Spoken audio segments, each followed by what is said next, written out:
All right, we begin taking your queries. We have Vikhyat Bansal on the line first. Hi Vikhyat, what's your question? I had purchased a flat last year in Noida, Sector 76, in Aditya Celebrity Homes.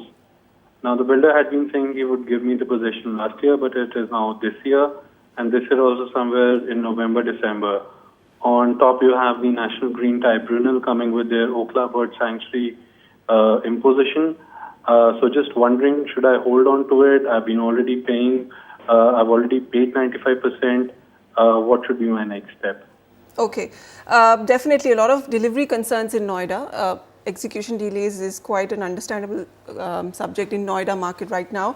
Also concerns about the NGT order surrounding the Okla Bird Sanctuary issue. Sameer, for all those investors who are concerned, they don't know if their project lies in that, in the radar of the National Green Tribunal order. Right. Should they continue to hold on, wait or reinvest? I think they should continue to hold on at this point in time, because the clarity is very important to come for them to be able to get a decent price in the market as well. So that's the first thing. Second is that the project that you've invested in, that project is actually seen very little appreciation over the last 2.5 odd years. But now the project is getting near completion in 2015. The project is supposed to be handed over, and if you look at the current resale price, it's trading at 5,300 rupees a square foot. And if you look at the weighted average price of the market for the mid segment, it's 5,150 rupees a square foot. Inventory overhang is safe, it's 20 months, and although there's a lot of supply coming up in the market of 51,000 units, we definitely do believe that there will be some scope of appreciation with respect to projects that get ready in locations such as Sector 76. So if you're looking at around 6,500–7,000 rupees, you may get that once the project is ready, and the appreciation will catch up. So if you look at the appreciation of the market has been 38% or 15% on an annualized basis, whereas your project has not appreciated that much, it's 6% to 7%. So the catch up has to still happen. So keeping that in mind, we would definitely recommend that you hold on, wait for construction to get completed, and then look at an exit. Sameer, since there is so much ambiguity regarding this decision, this order, is there a sense of panic in the market in Noida specifically? Distress sales? I think there are concerns in the market with respect to this for sure, but I think people are waiting and watching, because even if you are a seller, a buyer would not be very keen to look at it at this point in time till he gets full clarity on this. All right, so Vikhyat, we feel that you need to continue to hold on to your project in Sector 76, Celebrity Homes by Agrawal Associates. Wait it out till a final decision comes from the National Board of Wildlife. From whatever sources and reports claim that either 100-meter radius will be decided upon, or the ministry would go for a 1.5 kilometer or a 1.2 kilometer radius. Various claims coming out in the open, but you need to wait it out in a couple of weeks or now. A final decision will come out. But definitely your project in Sector 76 would be out of the ambit if they go on for a radius of 1.2 kilometers. All right, next Vivek Singh would like to ask us a question. Hi Vivek. What's your question? How can we help you? Hi. So basically, I have two questions. One question I have is related to Gurgaon. My requirement is I'm looking for 3 BHK and 3 toilet apartment in Gurgaon with a budget of 1 crore. And considering the market trend, no builder is giving possession these days. So I'm looking for something which is, available within 1 year or maximum 1.5 years. I want some property which has good greenery and, like with all the good amenities. Okay. Is looking for a developed location and would like possession within a year. So which market is going great in terms of inventory overhang? Well, keeping a budget of 1 crore in mind, you will definitely have to look at areas which are not fully developed. In Gurgaon, especially a 3 BHK apartment, I think that is going to be definitely out. But what you can do is that you can get projects that are going to get ready in 1 year in slightly further locations where infrastructure may take more than 1 year to come about. But your apartment would be ready, and hopefully in the next 2 to 3 years it will be very well inhabited, as well as social infrastructure should have come there. So the markets that we are looking at are sectors between Sona Road and NH8 and the New Gurgaon region. Keeping your budget in mind, this is the mid segment, and the prices prevailing are 6,000 rupees a square foot for sectors between Sona Road and NH08 and 4,900 for the new Gurgaon region. Price appreciation has come down to 14 and 15% on an annualized basis, keeping in mind the oversupply in the market, which had come up earlier. Like there were about 7,000 units that were launched in sectors between Sona Road and NH08, and another 12,000 units. And these units were primarily bought by investors who were looking at then exits, and the social infrastructure, like I said, is yet to catch up over there. The projects that you can consider are Eden Heights by GPL Group. This is in Sector 70, spread across 11 acres of land, so it has great amount of greenery. All the modern facilities that you are looking at are available in the complex. So project also enjoys good connectivity from Sona Road. Tulip White, Tulip Group, this is a project that's already ready, available in the resale market, Sector 69. Possession has started and 30% occupied as of right now. Available at 6,200 rupees a square foot in the resale market, and project also has good connectivity through internal roads which are in good shape. Lastly, you have Gurgaon 21 by Vatika Limited. This project is spread across 20 acres, so again lots of greenery, G+9 structures surrounded by plots and low-rise developments, and this project is getting ready in 2015 and again available from the resale market. All right, so Vivek, in your case, it will be a trade-off between your budget of 1 crore and the livability of the markets we're going to recommend to you. Look at the sectors between Sona Road and NH8. These are sectors between 68 to 80, and the new developing sectors of Gurgaon, which are 81 to 95. But the projects we're recommending, you will get all the modern facilities within the compound. There is Eden Heights by GPL Group, Tulip White by Tulip Group, and Gurgaon 21 by Vatika Limited. Now, ever since the new government formation in India, foreign investors have once again started talking about, if not investing in India. They're keenly waiting for more reforms that would make India an easier place to do business in. Earlier this week, I spoke to property services major DTZ's Global Chief Executive Officer, Todd Lickerman, on whether foreign players were ready to re-enter India. Listen in to my exclusive conversation with him.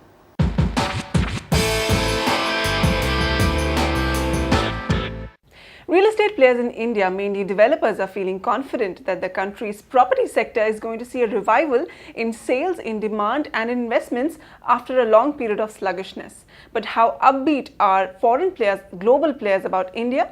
Let's find out. We're in conversation with Todd Lickerman, Global Chief Executive Officer of DTZ.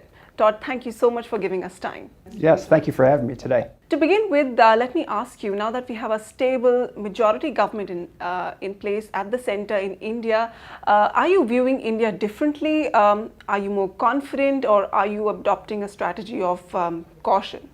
Well, sure. So we're a services company, so we enable services, either corporates coming in and out or investors deploying capital. And anytime the government gets easier to work in a place like India and easier to process decisions through, that's a good thing. I think it'll attract more outside investment. I think you'll see the corporates expand here a little bit more freely, and it should be just a good thing in general for business, which is good for our business because we can help house them and we can help get the projects done, and it should just create more fluidity. So there's a lot of excitement in the air in India today. So a lot of excitement in the air in India. Which sectors, which segments in the Indian real estate market are you looking at? Where do you see growth happening? Where are the opportunities? Well, there's a couple of areas. I think the introduction of REITs is going to be a very big deal. If it follows any path that we've seen in other countries, that'll produce an awful lot of liquidity, which will bring capital to stock and should really bolster the entire market. But we follow corporates. So we think as corporate confidence grows and continues to grow, that'll support job creation, it'll support more office space. So we're bullish on the office market. We're bullish on residential. There's some great schemes now in India, and there's a lot of interest in investing. And so I think residential will continue to grow. The quality continue to get better, and you'll see some pretty exciting things happening. All right. Now, moving on to what's happening globally, can you give us an insight into any developing trends that affect India? Our viewers would like to know what is in store for India if anything happens globally to economies around the world. Well, sure, a lot is happening now. Actually, Europe is making its way through, coming out of its recession and making its way through, which is good. The U.S. has made its way through the recession, and we've seen economic growth among corporates in the U.S., We haven't seen real job growth until just now. So just now we're starting to see job growth, which is pent-up demand, which I think will encourage more offshoring or doing work around the world, even more so than it has in the past. And I think as the job shortage in the U.S. shows up, and it's a bit masked by the recession, but when you really look at our unemployment, it's sub 7%. In an economy of our size, that is pretty manageable, and that's going to mean demand for talent. And there's a real war for talent happening in our country, and there will in the United States, and that's going to produce companies that say, where should we do work? Just like our technology, we're going to do that here because it makes sense and we can. So I think you'll see more deal flow and more U.S. corporates working around the world. I think you'll see more capital coming out of Japan and China for investment. For India, maybe from Japan. But there's an awful lot of pent-up capital in Japan that will find its way to Europe, find its way to the U.S., and find its way to India, I think, in a big way. Okay. Should we be concerned about the rumored property bubble people keep talking about in China? Is there something like that even happening in China? How much truth Well, is there? there's an awful lot of popularity of property in China, and there's a lot of cash. There's a lot of capital tied up in China, and big families, big concentration of capital. And property is a hedge. It's a bit of a hedge against inflation, and people like property in China. So there is a bit of a enthusiasm around property. There's also growth, though. There's just pure inflationary growth in China, which will help that quite a bit. I think what you'll start to see is migration of that capital outside of China. So maybe not so concentrated right in China, which will help dampen the price increases, any sort of euphoric effects or any bubble effects. So I think as that sort of cools down, and you've seen that now, you start to see that capital finding other places in the world. It'll come to Europe, it'll come to the U.S. That'll help other parts of the world. I think it'll moderate China. But there's so much in and out of China, manufacturing, there's foreign investment that's now starting to go into China, that I think that has a curve to sustain itself for quite some time. So I don't see a bubble, in terms of a big bang there right now, but there has been a lot of enthusiasm over the years. Coming back to India, in recent weeks, recent months, when the new government came in, a number of announcements have been made, especially with respect to creating these new cities. 100 new smart cities is their vision, creating housing for all by 2022. So as a global property player, how excited are you about these plans, or do you think it's just too futuristic to even think about now? No, I think it's very exciting, because if you look at places like China, where they led building cities from the center, they did it to deploy capital to create jobs. It was done as part of a plan.